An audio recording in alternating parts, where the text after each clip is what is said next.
Speaker sir house order దయచేసి గౌరవ సభ్యులందరినీ కూడా నేను విజ్ఞప్తి చేస్తా ఉన్నాను. దయచేసి సార్ అందరికీ చెప్తాను.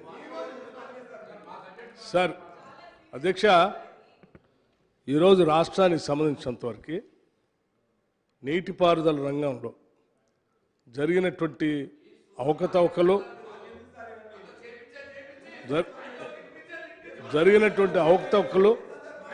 రెండు నదుల పైన ఆనాటి గత ప్రభుత్వాలు 10 సంవత్సరాలు పాలన చేసిన టీఆర్ఎస్ పార్టీ నిర్మించినటువంటి ప్రాజెక్టులు, ఆ రెండింటినీ బేరీజ్ వేస్తూ తెచ్చుకున్న తెలంగాణ రాష్ట్రంలో ఏ నీళ్ల కోసం అయితే మనం ఆరాటపడ్డామో ఆ ఆరాటం పూర్తిగా నీళ్లలో పోసినటువంటి విధంగా నిధులన్నీ అయిపోయినటువంటి దృష్టాంతాలను చాలా స్పష్టంగా చక్కగా ఉత్తమ్ కుమార్ రెడ్డి గారు ఈరోజు మనకు ప్రజెంటేషన్ చూపించి చాలా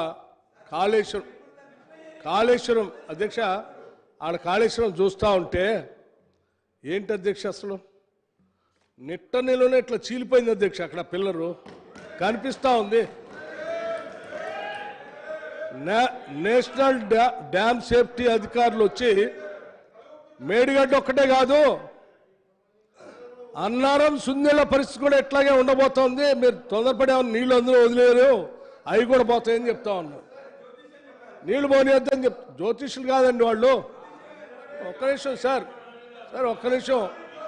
ఇంత స్పష్టంగా ఆయన ప్రజెంటేషన్ ఇచ్చిన తర్వాత కూడా, రాష్ట్రం అంతా చూసిన తర్వాత కూడా ఇంకా మీరు కాళేశ్వరం కుంగిపోయిన దాన్ని 94,000 కోట్ల పైబడి మీరు ఖర్చు పెట్టి మొత్తం అది కుంగిపోతూ ఉంటే దేశమంతా చూస్తూ ఉంది. డ్యామ్ సేఫ్టీ అధికారులు వచ్చి చూసి మొత్తం అంతా విశ్లేషణ చెప్పారు. అయినా ఇంకా సమర్థించుకోవడం కోసం ఎట్లా ప్రయత్నం చేస్తున్నారండి హరీష్ రావు గారు? నాకు అర్థం కావట్లేదు. ఇంతకంటే అన్యాయం ఏమంటుంది? నేను చెప్తాను సార్, నేనే వారు చెప్పిన లెక్కలే చెప్తా ఉన్నాను. మేము ఏడ ఖర్చు పెట్టాము, ఏం చేసాం అంటున్నారు చెప్తాను అధ్యక్ష. ఆనాటి 2004 ప్రభుత్వం జలయజ్ఞం పేరు మీద ఇదే గోదావరి మీద, నేను కృష్ణానదిలో కూడా నేను దాని జోలికి పోవట్లేదు అధ్యక్ష, కేవలం గోదావరిలోనే ఆనాడు అంటే బాబాసాహెబ్ ప్రాణహిత చేవెళ్ళ సుజల స్రవంతి ప్రాజెక్ట్ అధ్యక్ష. ఎంత అధ్యక్ష? కేవలం 38,000 కోట్ల రూపాయలతో 16.5 లక్షల ఎకరాలకు నీళ్ళు ఇచ్చేటువంటి ప్రాజెక్టు